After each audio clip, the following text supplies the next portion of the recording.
আসসালামু আলাইকুম প্রিয় দেশবাসী, ফেসবুক ও টিকটকবাসী। আসসালামু আলাইকুম। কেমন আছেন আপনারা? আশা করি ভালো আছেন।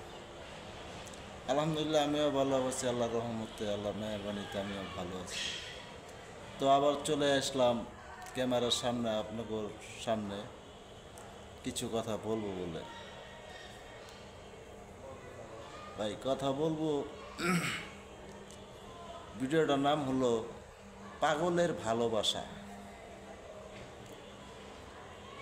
মনোযোগ সহকারে একটু শুনবেন এবং বেশি বেশি করে ভালো লাগলে শেয়ার করে দেবেন, কমেন্ট করে দেবেন।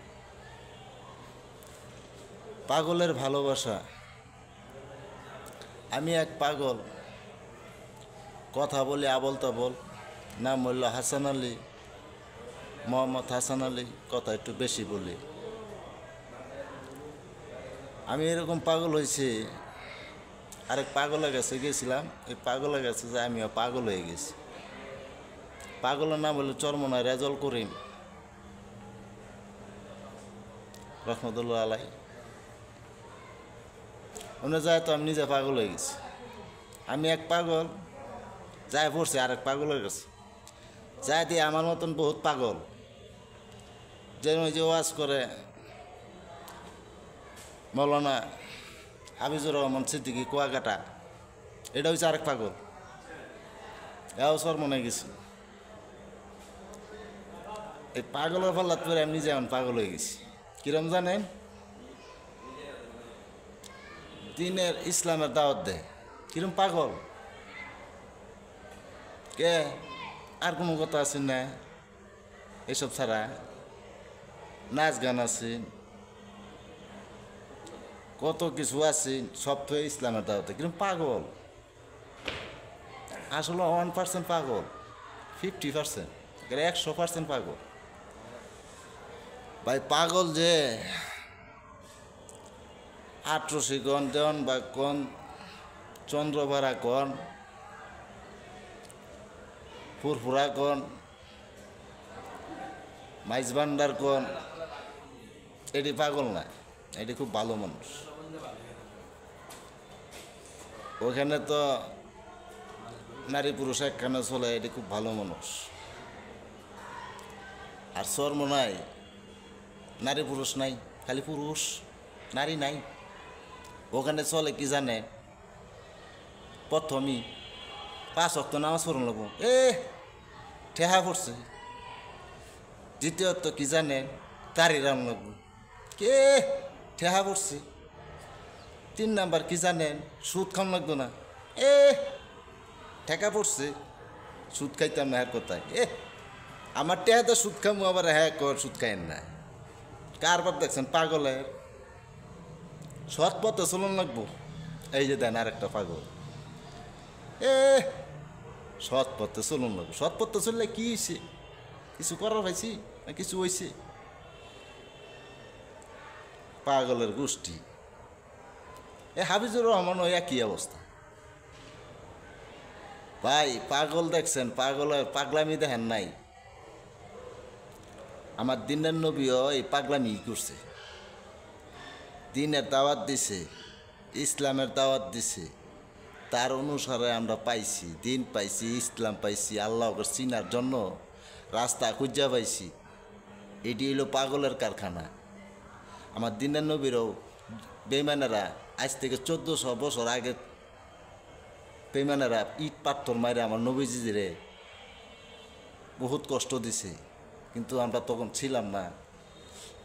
আমরা দুনিয়াতে আইছি না, আমরা দুনিয়াতে আইছি কালকে, পরশুদিন চলে যাব, তার কোনো গ্যারান্টি নাই। আল্লাহ কখন ডাক মারে যাওনগা লাগবো। তো ভাই, যারে দেখছি না, তারে চিনি না, তারে ভালোবাসি, যে খাওয়ায়, যে পড়ায়, যে দুনিয়া পাঠাইছে, তার উপর আমরা বিশ্বাস রাখি যে মৃত্যু একদিন হবে। তো ভাই, মৃত্যুর আগে, নিজের জানাজার আগে নামাজ পড়ি। কখন যে মৃত্যু হয়ে যায় নামাজ পড়ার সুযোগ পাবো না। তো আসুন, পাগলের ভালোবাসা তো কিছু শুনলেন, আজ থেকে 8-9 বছর আগে আমি গেছিলাম চরমনাই বরিশাল, যায় দেখি সব পাগলের কারখানা। এই তারি রাখছি দেখিয়া আল্লাহ আমার ইজ্জত দান করছে। আমার আইডিতে যে লেবাসটা দেখছেন একমাত্র আল্লাহ দান। চরমনাই শিখাইছে গাঁজা খাওয়া নিষেধ, সুদ খাওয়া নিষেধ, সব কিছু নিষেধ। আসলে কুরআন হাদিসেও নিষেধ, তারপরেও আমরা খাই। নিজের আপন মায়ের সাথে জিনা করি রে ভাই। তো সব কিছু ছেড়ে দেই, আল্লাহকে ভয় করি, নবীকে মহব্বত করি, নবীর তরিকায় চলি। দেখবেন আল্লাহর রহমতে দুনিয়া তো শান্তি পাবেন, আখেরা তো শান্তি পাবেন। তো মোল্লারা তো পাগল, শীত সিজন আইলেই তারা দিনের ইসলামের দাওয়াতে, এটাই তো স্বাভাবিক রে ভাই। আমরা তো মুসলমান, তো পরিপূর্ণ মুসলমান হতে পারি নাই ভাই। পরিপূর্ণ মুসলমান হতে হলে সব কিছু ছেড়ে দিতে হবে, ঠিক আছে? তো আসুন আমরা সকলে মিলে 5 ওয়াক্ত নামাজ পড়ি এবং দিনের পর চলি, নিজেও পড়ি, অন্যকে দাওয়াত দিই। কাউকে পাগল যাতে না বলি। পাগল না বলার আগে আগে চিন্তা ভাবনা করি যে লোকটা পাগল বলবো, সে কি আসলে কি পাগল? সে তো পাগল তো দিনের ইসলামের পাগল, সে হচ্ছে অরিজিনাল পাগল। এই গান বাজনা সুদ খাওয়া এটি পাগল না রে ভাই। এটি আল্লাহর সাথে আপনি গুনায় নিত্য হইতেছেন, আল্লাহর সাথে আল্লাহ তাআলা নারাজ হচ্ছেন। তো আমি অনেক কিছু বলেছি, ক্ষমা সৃষ্টিতে দেখবেন কিছু কথা বলছি। তো এটা মনে রাখবেন, দুনিয়াতে থাকার জায়গা না, দুনিয়াতে চলে যেতে হবে ভাই। যাই কিছু করি না করি, আল্লাহকে রাজি খুশি করে যেন আল্লাহ তাআলা যেভাবে রাজি খুশি হয় এবং আমাদের নবী যেভাবে খুশি হয়, ঠিক সেভাবে তার নবী তরিকায় চলবো, আল্লাহর হুকুম মানবো, 5 ওয়াক্ত নামাজ পড়বো এবং আমরাও যেন কাল হাসরে আল্লাহ তাআলার কাছে যেন কিছু বলতে পারি।